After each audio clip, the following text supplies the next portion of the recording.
All right, so hello and welcome back. So today we're going to take a look at Russia's first revolutionaries, the Decembrists, by Epic History TV. I think this video has been requested so many dang times, it's kind of funny at this point. But we're finally getting around to it. So, without further ado, thank you for watching, thank you to the patrons, and let's go! 1815. At the Battle of Waterloo, French Emperor Napoleon Bonaparte suffers his final defeat, and 2 decades of war in Europe come to an end. The victorious powers, led by Austria, Britain, Prussia, and Russia, meet at Vienna to decide the fate of Europe. The frontiers of nations and empires are redrawn, while Emperor Alexander of Russia adds King of Poland to his list of titles. The goddamn man-child he is. If you want to watch my reaction to all that, everything that happened, me being PC right now, click up there. The title card pops out. Go watch there, please. It's an event. He also oversees creation of a holy alliance to ensure that no more revolutions threaten Europe's established order. The Russian Empire, after many great sacrifices in the wars against Napoleon, emerges more powerful than ever. But not everyone in Russia is pleased with the new state of affairs. A group of young army officers dream of a different future for Russia. A new form of government, radical reforms, even a Russia without a Tsar.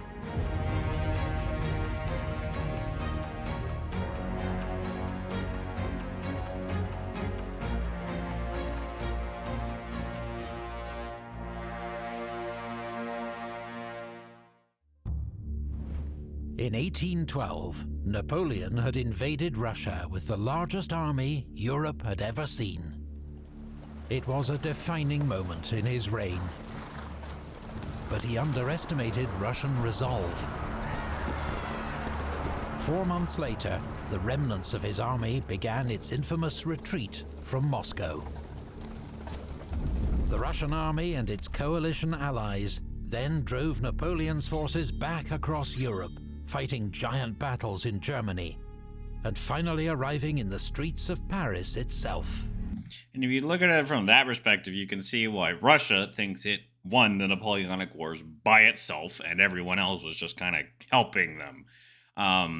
However, this isn't necessarily true.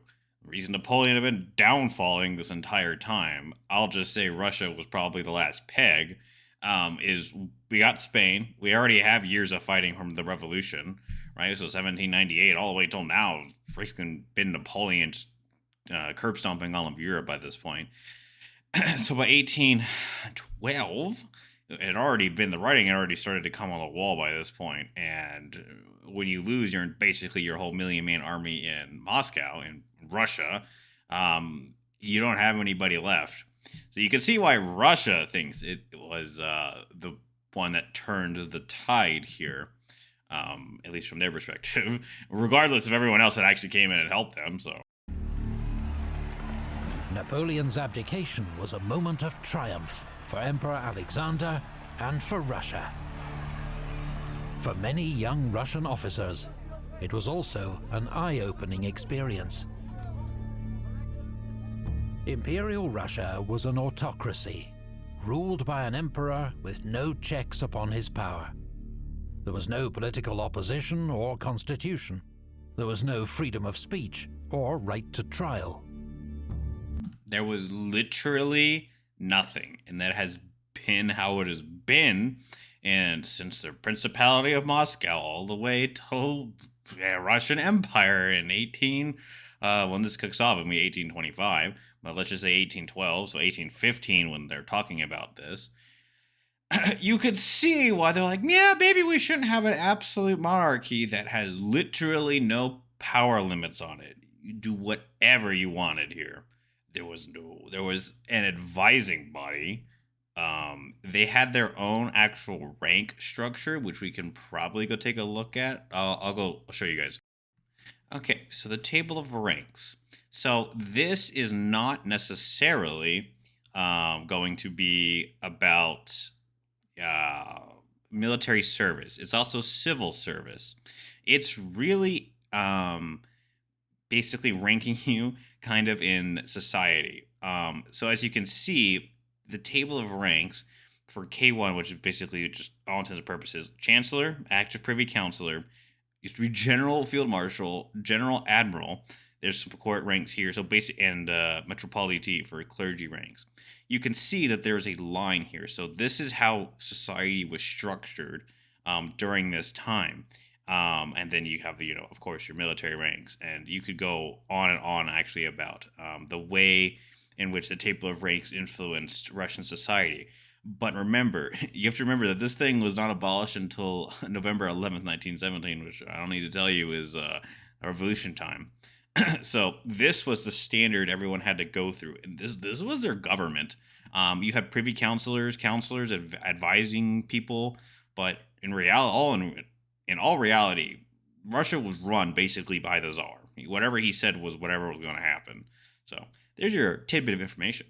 Approximately 80% of Russians were serfs, peasants with no rights, freedom, or hope of betterment, their status passed down to their children.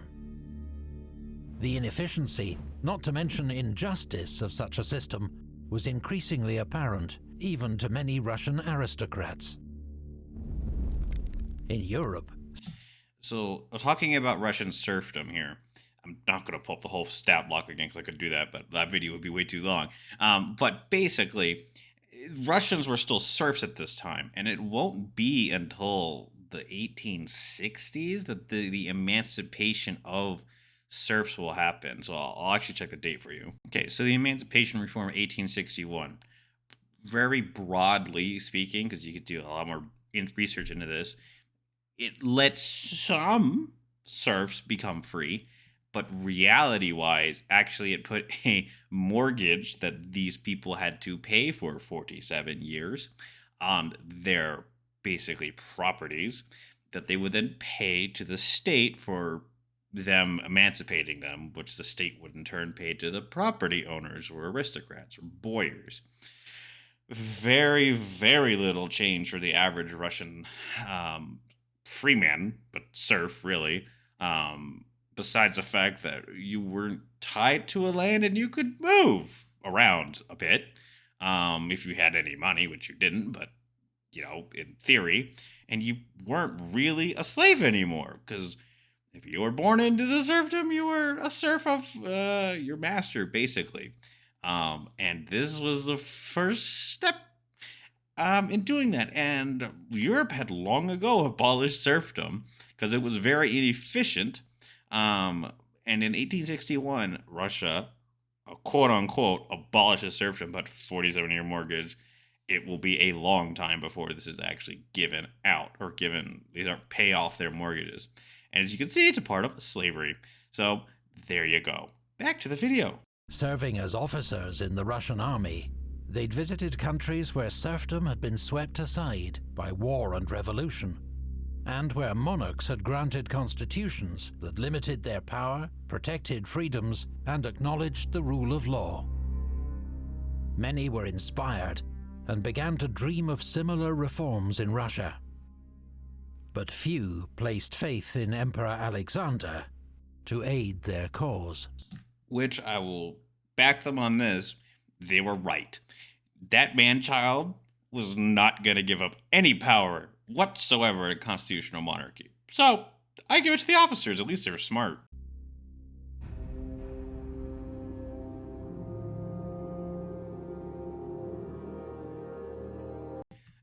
You always want to teach me, but I am the emperor, and I desire this and nothing else. Alexander the First, Tsar of Russia, I guarantee.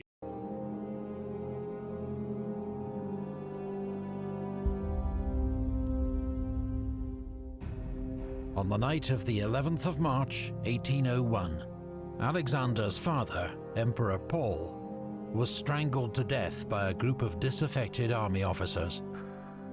Alexander succeeded to the throne, aged just 23. The ineffectiveness and chaos of his father's rule had appalled him. All right, so let's talk about this. So, You could actually go watch the Catherine the Great series. I can't remember. I think it was HBO that did this one. It was a really good one, um, with Catherine the Great and her lover.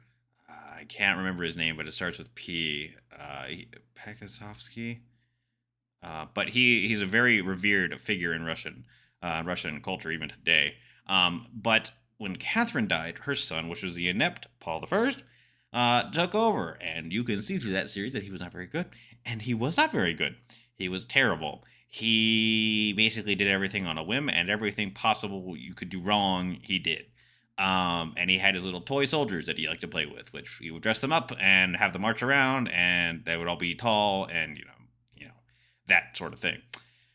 So, not surprisingly, the army officers strangled this man because he was inept and basically destroying Russia. So then Alexander comes to the throne. So just so you know, you go from Catherine the Great, which is up here from in Russian history, at least in my opinion, Catherine the Great, Paul, and then just like sliding down all the way to the ground. And then you have Alexander that picks it up off the ground and then proceeds to drop it again. In 1797, he'd written to his tutor, "To speak plainly, the well-being of the state is not at all considered in the administration of affairs. There is only absolute power, which does everything wrong and at cross purposes. The choice of officials is entirely a matter of favoritism. Merit counts for nothing. The farmer is plagued, commerce is hindered, personal liberty and well-being are reduced to nothing. There you have the picture of Russia. Judge how my heart must suffer." The young Alexander displayed a great enthusiasm for reform, an encouraging sign to Russian aristocrats who wished to see a more modern Russian state. In 1803, he passed a decree that gave landowners the right to free their serfs. Many hoped it was a first step towards the abolition of serfdom. By the way, literally nobody took him up on this offer. Why would you? On release by the landowners, his peasants to freedom upon conclusion and conditions based on mutual consent. There's really no reason to do so. You have no monetary benefit. You don't get anything out of this. I mean, sure, it could happen if you were like the most charitable landowner, I guess, but in reality, it barely happened. In 1808, the brilliant and liberal-minded Mikhail Speransky became Alexander's chief advisor. He created a new Council of State to advise the emperor, and even began working on a Russian constitution. But in 1812, Alexander's appetite for reform ended abruptly. First, an anti-reform faction, led by the emperor's sister, Grand Duchess Ekaterina Pavlovna, engineered Speransky's dismissal. Then, Napoleon invaded Russia. In this moment of supreme crisis, Alexander was seized by religious fervor, a sense of personal mission and national destiny. And self-importance. You cannot forget self-importance with Alexander the First, the man-child he is. The burning of Moscow, he declared, had illuminated his soul. Liberal reforms, he could now see, were only the road to anarchy and chaos. Oh, they burn Moscow. So therefore, I was going to reform, but therefore you're all traitors and I'm going to kill all of you because you're not allowed to do that. It leads to anarchy. I am czar. I am religious figurehead. I am everyone. You listen to me. There you go. That's Alexander.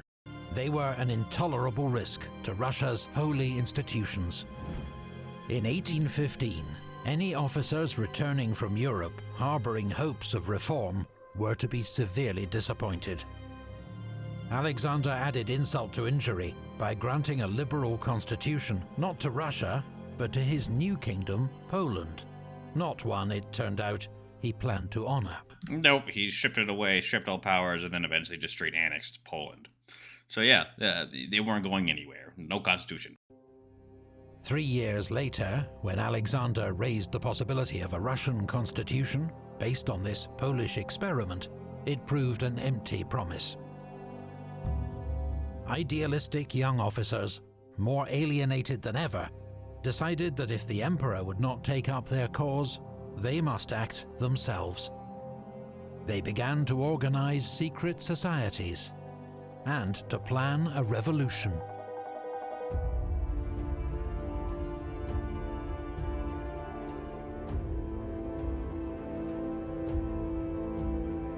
We do not fear death on the battlefield. We are afraid to speak out in favor of justice. I cannot say your name, so I will not try to. Poet and Decembrist. Again, remember, Russia is back in the medieval ages at this point with their political system. Their table of ranks is a joke. I'll be very honest. It's just a joke. You have to be an aristocrat to even be on the damn list anyway. So, I mean, it's legitimately feudal society. There's no advancement. If you're not an aristocrat, you don't advance. If you're poor, you're a serf, and you can't do anything. You're basically a slave. And the emperor has all power in the world. It's just straight medieval society. And then you see that, and literally to the west of Russia is a more enlightened society with constitutions, liberal reforms, political reforms, free press, all these things that literally don't exist in Russia.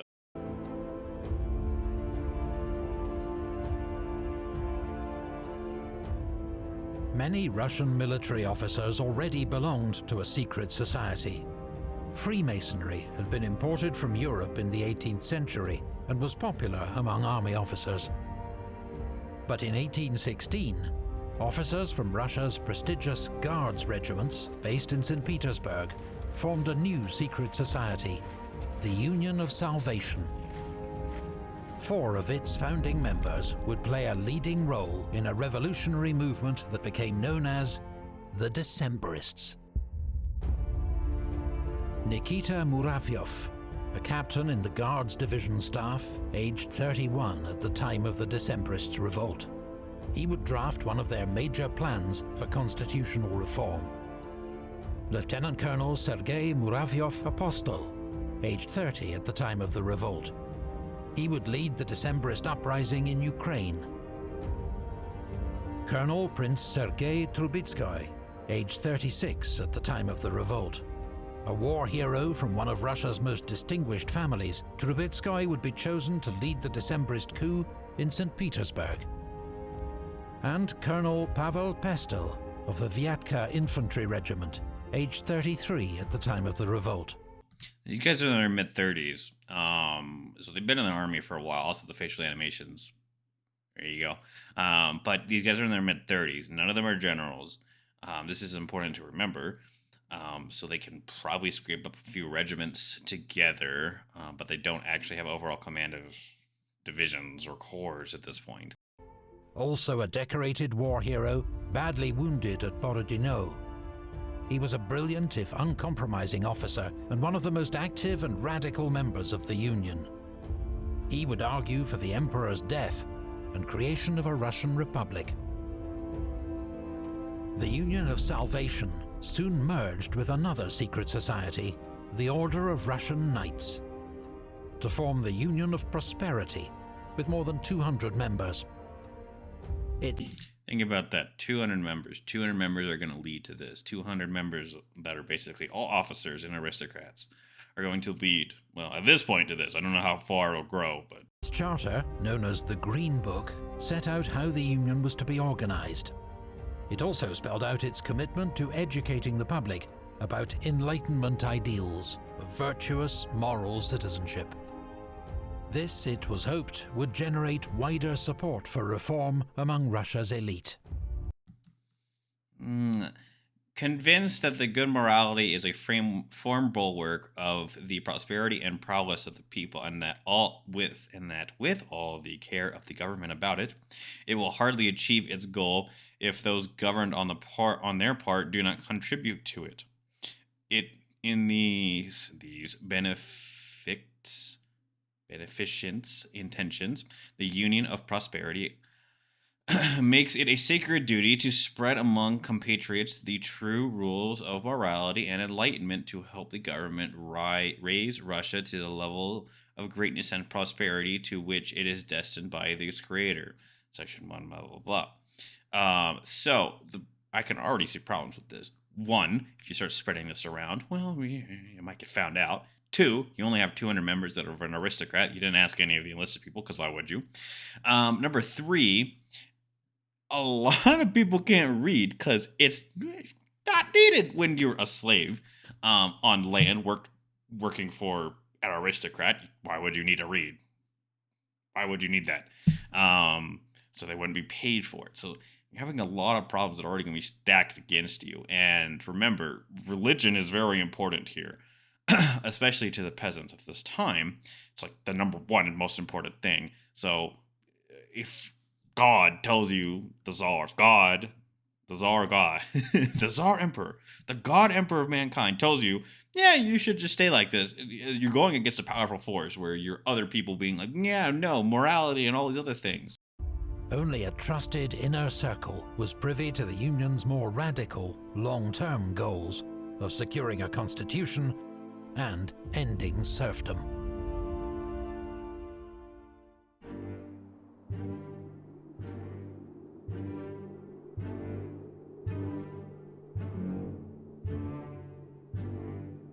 Why are the Russian people and Russian army unhappy? Because the Tsars have stolen their freedom. Sergei Metropolitan Apostle, the Orthodox Catechism.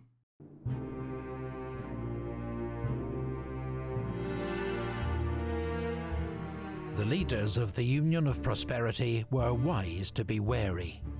Alexander had tightened censorship laws, while allies kept him informed about Russia's supposedly secret societies. For the moment, he tolerated them, telling one courtier, "You who have served me since the beginning of my reign know that I have shared and encouraged all these dreams and delusions. It is not for me to be strict." His new closest advisor, General Alexei Arakchev, felt no such restraint. Arakchev had masterminded the organization of Russian artillery during the Napoleonic Wars, and was famed for ruthless efficiency, a violent temper, and absolute loyalty to the Emperor. He loathed almost anything to do with Western Europe. "You don't get things done by talking softly in French," he once remarked. Arakchev was put in charge of the Emperor's latest idea, the so-called military settlements.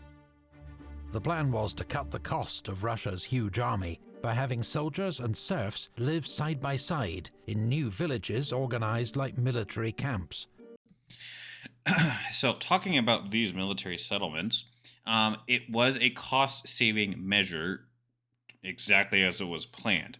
And the reason it could be done like this is because, well, fun fact is since you were a serf, you could just be, yeah, grab that person over there. You're now in the military for 20 years, whether you would like to or not. There you go.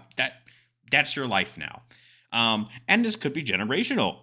And your son and their son and their son and their son could be the exact same way. So if you can put all of these people that are generational soldiers into a place, it makes them very easy to recruit and very easy for them to cut costs. Yeah, Russia was not a place you exactly wanted to live in if you were poor. I'll just put it that way. So that's what these military settlements were at first, really. With strict discipline. It was a harsh policy, even by the standards of Russian autocracy, and led to misery, riots, and rising resentment against the regime. Arakchev also enforced strict new standards of discipline and conduct in the army. The soldiers who had defeated Napoleon were now subjected to endless parades and inspections. Small infractions were brutally punished. Officers who spoke out on behalf of their men were dismissed. In 1820, a protest by the Semyonovsky Life Guard Regiment, one of the army's senior units, led to even more savage punishments. And remember, lifeguards were in charge. The reason they're called lifeguards, not like today, where they're just freaking people that watch your pool, make sure you don't drown. But lifeguards back then were in charge of the Tsar's life, given charge of guarding the Tsar's life or the king or the queen. That's what really lifeguard means. So lifeguards are, pretty important people that you don't want to piss off. They only, protect you and will willingly give their lives for you. To the Decembrist leaders, it proved that even elite regiments had fallen out of love with the regime. Think about that. If the lifeguards have fallen out of favor, that's pretty bad. They themselves would be acting in a strong Russian tradition of palace coups led by army officers to secure dynastic and political change. Oh man, I forgot about Peter. Yeah, Peter was deposed by Catherine, and whether or not murdered by her is up in the air. More than likely, because if he came back, would be bad for her, because since she was German and um, having her husband come back, usurp her position because she's a woman at this point in time. And if he came back, so he was murdered. And then you have Paul, posed by army officers. So again, you have literally trash. Then Catherine the Great, and then all the way down to trash. And then you got Alexander bringing it up a little bit and starting to go down. The crucial task was to be ready when the moment came.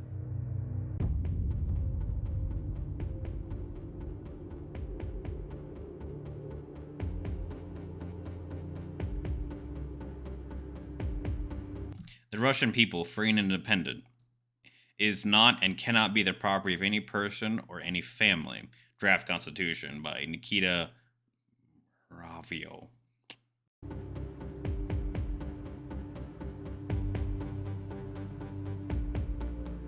By 1821, the number of new members joining the Union of Prosperity made its founders suspicious of infiltration and discovery.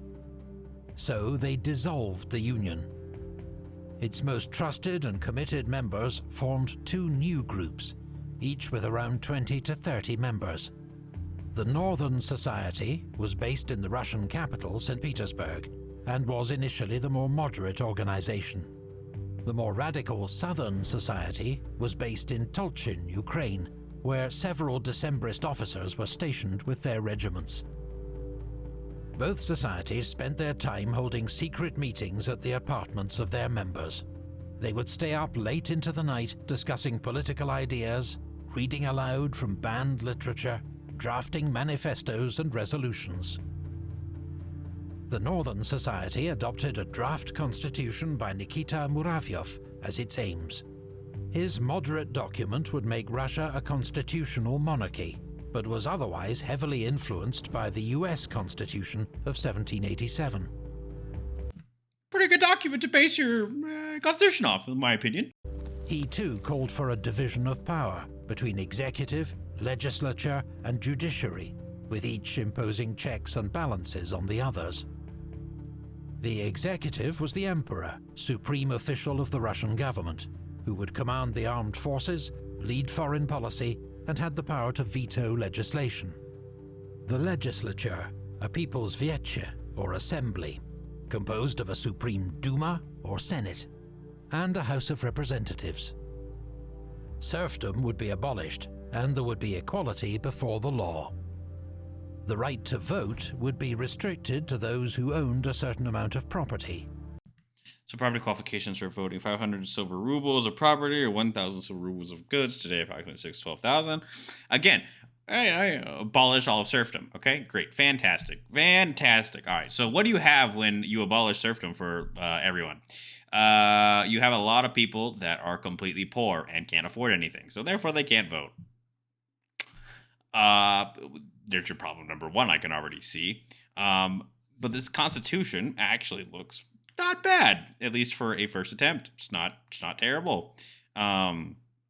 With the executive being the emperor, commander-in-chief, and the foreign policy and power veto. All standard stuff. And then you have the People's Veto, the Supreme Duma, House of Representatives. Looks quite like the U.S., at least in structure. Those who owned a certain amount of property, thus excluding the very poorest Russians. The Russian Empire was also to become a federal state of 15 regions, each with their own executives and assemblies. However, in 1823, a new member would take the Northern Society in a much more radical direction. 27-year-old Kondraty Rylyev was another war veteran and a famous poet. He was passionate, eloquent, and devoted to the cause of revolution.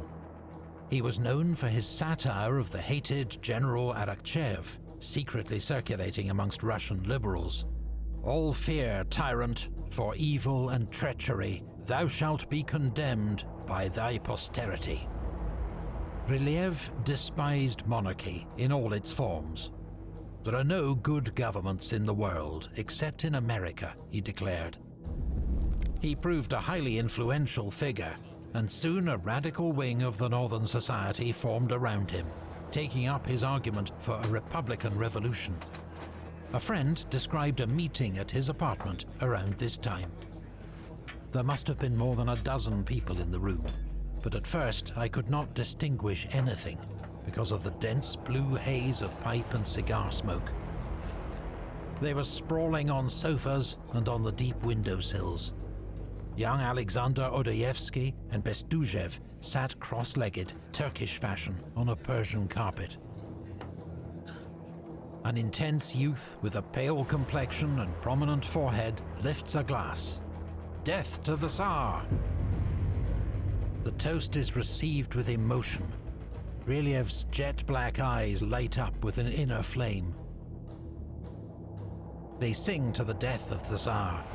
The rhythmic chant flows through the open windows for all to hear.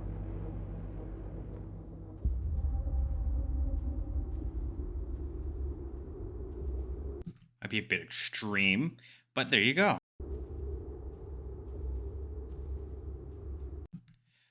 The government belongs to the people and was established for the good of the people. The people do not exist for the good of the government. Yeah, pretty good words. Pavel Pastel, Russian Truth.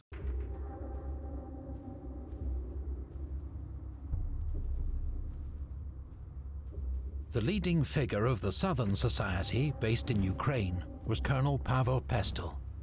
He provided the group with its own constitution, Russkaya Pravda, Russian Truth. This lengthy, unfinished treatise was much more radical than Muravyov's constitution. There was no place for an emperor in Pestel's new Russia. The former supreme power has already sufficiently proved its hostile feelings towards the Russian people. The current order will cease to exist. It's not wrong. Alexander was never going to agree to this either way, so... Pestel called for a revolution, spearheaded by a provisional Supreme Council that would implement gradual but sweeping change. The two main needs for Russia are clear: a complete reorganization of the state order and structure, and the publication of a completely new code of laws, while preserving everything that is useful and destroying everything that is harmful. Serfdom would be abolished, land redistributed to the peasants, class privileges abolished, and the vote given to all Russian male citizens. All of that is extremely radical for this time period. We're in the 1820s, 1821, 1822 now. That's extremely radical. The Northern and Southern societies remained in close contact, despite major differences of opinion between and within both societies. There was still much that bound them. All desired the abolition of serfdom and conscription, the end of autocratic government, the establishment of new rights and freedoms for the Russian people.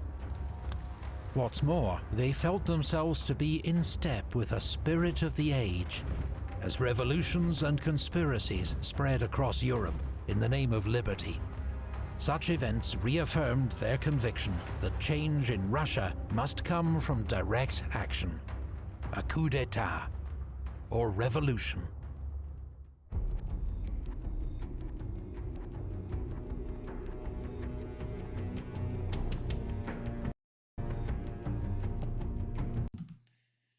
Okay, so we're going to end it here. I'll read this last quote. On the 14th of December, I'll be emperor or be dead, Grand Duke Nicholas XII, December 1825. So we'll leave it there. So hope you guys like this. The next part should be up there if it's out. Otherwise, I'll see you people later. Bye-bye.